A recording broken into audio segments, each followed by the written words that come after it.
अस्सलामुअलैकुम। आज के लेक्चर में हमारे पास जो है वो पेडागोजी से रिलेटेड एमसीक्यूज़ होंगे। वेरी इंपॉर्टेंट एमसीक्यूज़ हैं। तो अभी तक आपने अगर चैनल को सब्सक्राइब नहीं किया तो चैनल को सब्सक्राइब लाजमी कर ले और बेल आइकन को लाजमी ऑन करें, क्योंकि जब भी लेक्चर आएगा तो आपको नोटिफिकेशन आ जाएगा। तो हम चलते हैं लैपटॉप की स्क्रीन। आज के लेक्चर में हमारे पास पेडागोजी के एमसीक्यूज़ होंगे 28 तक। हमने प्रीवियस लेक्चर में पढ़ लिए थे, तो आज हम 29 से स्टार्ट करेंगे। वेरी इंपॉर्टेंट एमसीक्यूज हैं।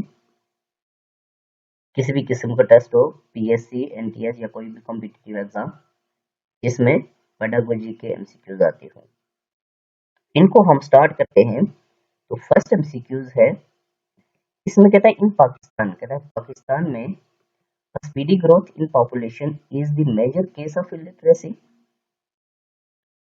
B, poor class numerically is the largest class. या many projects have been planned for the promotion of adult education, या all of the above। यानी कि पाकिस्तान में कह रहे हैं कि इलिटरेसी जो होती है उसकी मेन वजह क्या है, यानी कि पॉपुलेशन की स्पीड से ग्रोथ हो रही है इस वजह से, या आपके पास जो पुअर क्लास है या गरीब तबका है तो उसकी स्टेटिस्टिक्स ज्यादा है, यानी वो ज्यादा है जिसकी वजह से इलिटरेट लोगों की इलिटरेसी में इजाफा है। जब many projects have been plan for the promotion of adult education, क्या ये है या आपके पास ऑल ऑफ द अबव। तो ये सारी फैक्टर्स है इसमें, तो इसमें क्या आपके पास आ जाएगा डी। नेक्स्ट आपके पास क्वेश्चन नंबर 30 है। इसमें कहता है most of the people in Pakistan, कहता है पाकिस्तान में ज्यादातर लोग जो है do not realise the need of education.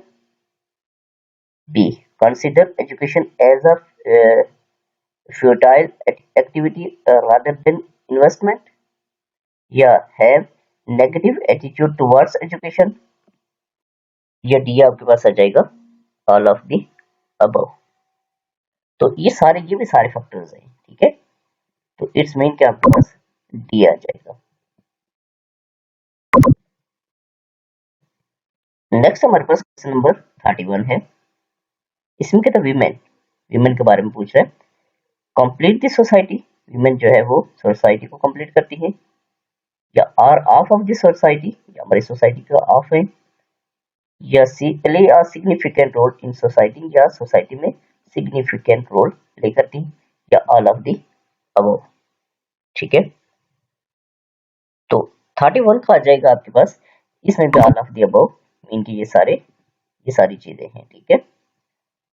Next आपके पास 32, from the lap of mother a child begins to know the world outside, या begins to know the nature of mutual relations, या C, begins of understand values, या D, all of the above। 32, तो 32 का भी आपके पास all of the above ये सारे factors हैं, ठीक है।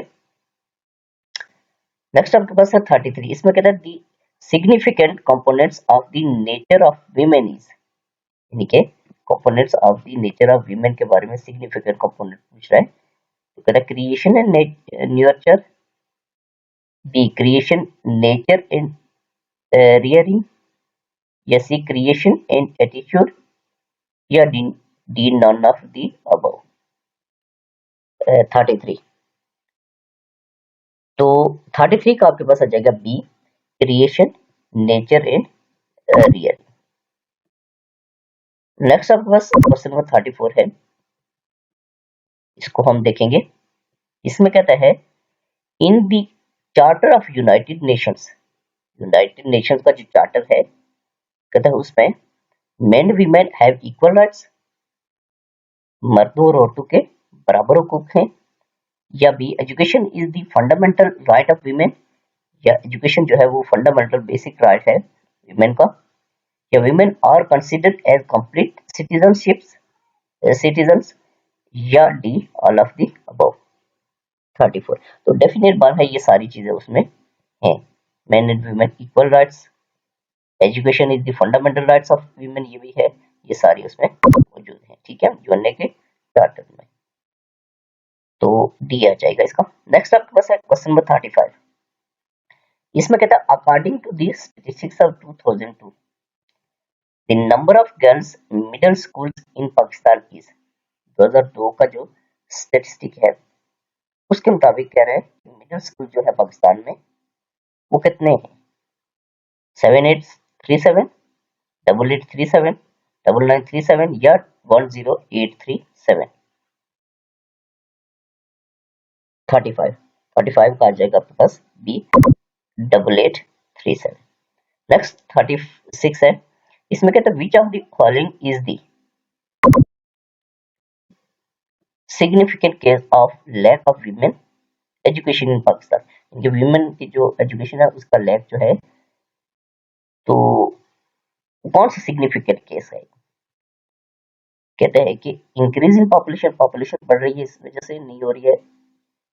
B lack of women educational institutions, यानी कि जो वीमेन है उनके जो इंस्टीट्यूट हैं, इदारे हैं, वो कम है।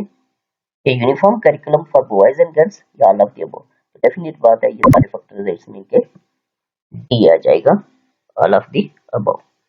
36। नेक्स्ट आपके पास है 37। इसमें कहता है unemployment can lead to, unemployment के बारे में कह रहे बेरोजगारी, कहता है can lead to negative attitude in the education individuals anti social thoughts in the educated individuals both A and B. None of the definite बात है unemployment can lead to both A and B. इसमें के C आ जाएगा। Next आपके पास 38 है,